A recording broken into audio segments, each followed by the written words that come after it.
और आपको बताएं कि तेजस्वी यादव का तूफानी प्रचार, काराकाट में सभा करने वाले हैं तेजस्वी यादव। जहानाबाद में भी तेजस्वी की सभा होनी है और फिर झारखंड में भी तेजस्वी यादव की सभा होगी। डाल्टनगंज में तेजस्वी यादव की सभा होनी है, गढ़वा में भी तेजस्वी यादव सभा करने वाले हैं। तो लगातार प्रचार प्रसार जारी है और आपको ये बताते चले कि कई दिग्गज नेता चुनाव प्रचार प्रसार में जुटे हुए हैं। लोकसभा चुनाव के तीसरे चरण का मतदान समाप्त हो चुका है। इस बार बिहार में करीब 60% मतदान हुआ है, जो पिछले दोनों फेज से बेहतर है। डिप्टी सीएम सम्राट चौधरी ने न्यूज 18 बिहार झारखंड के इनपुट एडिटर ब्रजमोहन सिंह से खास बातचीत में बिहार के मतदाताओं को धन्यवाद दिया और सम्राट चौधरी ने दावा किया कि बिहार में लोग एनडीए के पक्ष में मतदान कर रहे हैं। जागरूकता अभियान, जिस तरह इलेक्शन कमीशन ने जागरूकता अभियान भी चलाया और मतदाताओं ने पूर्ण रूप से, क्योंकि मोदी जी ने जो काम किया है उसके लिए धन्यवाद भी दिया है और जनता को भी मैं विशेष तौर पर धन्यवाद देना चाहता हूं कि जागरूक होकर मतदान किया।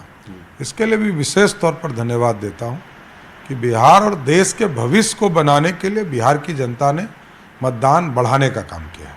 अब देखिए, अभी तक तो एनडीए की सीटें ज़्यादा थी, बीजेपी की सीटें अभी तक कम हुई हैं। अब चौथे फेज से ये होगा कि बीजेपी की सीटें अब आ रही हैं, बीजेपी के कैडर्स भी अब खुल के आएंगे मैदान में। नहीं, पहले भी खुले हुए थे, एकदम कहीं कोई कंफ्यूजन नहीं है। एनडीए भी हमारे प्रत्याशी हैं और एनडीए जनता दल यूनाइटेड, लोक जनशक्ति पार्टी के एक एक उम्मीदवार को जिताने के लिए भाजपा के कार्यकर्ता लगे और भाजपा के उम्मीदवार को भी बड़े मार्जिन से सब लोग जिताएंगे। लालू प्रसाद के मुस्लिम आरक्षण और मंडल कमीशन को लागू कराने वाले बयान पर सियासी घमासान मचा हुआ है। डिप्टी सीएम सम्राट चौधरी ने लालू प्रसाद पर निशाना साधा है। सम्राट चौधरी ने कहा है कि मंडल कमीशन वीपी सिंह सरकार ने लागू किया था और बीजेपी के समर्थन से बिल पारित हुआ था। खास बात यह रही पिछले कुछ दिनों से, और आज की अगर खास बात करें तो लालू प्रसाद यादव की तरफ से सुबह कुछ बयान आता है आरक्षण पे कि धर्म पे आधारित होना चाहिए, फिर शाम को वही पलट जाते हैं। क्या इसके पीछे क्या लग रहा है? क्या देखिए, लालू जी के पास वोट नहीं है। लालू जी वो जो 30-35% वोट की राजनीति वो करते रहे, इससे ज़्यादा वो बढ़ नहीं पा रहे। बैकवर्ड फॉरवर्ड, लोगों को गुमराह करना, आरक्षण का डर दिखाना, संविधान खतरे में इसको डर दिखाना, और वो खुलकर आए कि मुस्लिम तुष्टीकरण के लिए। लेकिन एक चीज जान लीजिए, आज उन्होंने कहा कि मंडल कमीशन मैंने लागू किया। अरे आप मुख्यमंत्री थे, आप प्रधानमंत्री थोड़े थे। बीपी सिंह जी के पास 146 सांसद थे और 197 सांसद कांग्रेस पार्टी के पास थे। भाजपा ने समर्थन देकर लालू जी को भी मुख्यमंत्री बनाया और मंडल कमीशन भी इस देश में लागू हुआ, तो भाजपा की कृपा से हुआ। आरजेडी प्रमुख लालू प्रसाद के बयान पर अमरावती से बीजेपी उम्मीदवार नवनीत राणा ने पलटवार किया है। उन्होंने कहा है कि संविधान को खत्म करने की बात कांग्रेस और लालू यादव जैसे लोग करते हैं। प्रधानमंत्री ने SC/ST का सम्मान बढ़ाया है।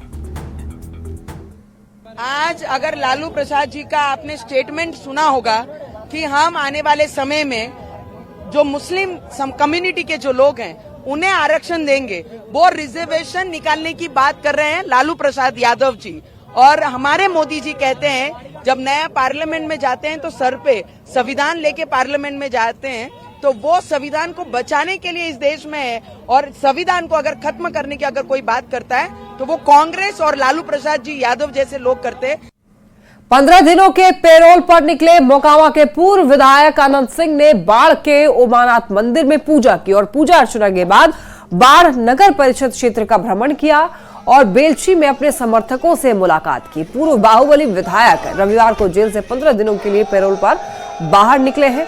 अनंत सिंह के निकलने से मुंगेर का लोकसभा चुनाव काफी रोचक होता हुआ दिख रहा है। बुधवार यानी कि आपको बताएं कि आज अनंत सिंह बीघा, रणबीघा सहित कई जगहों पर समर्थकों से मुलाकात करेंगे।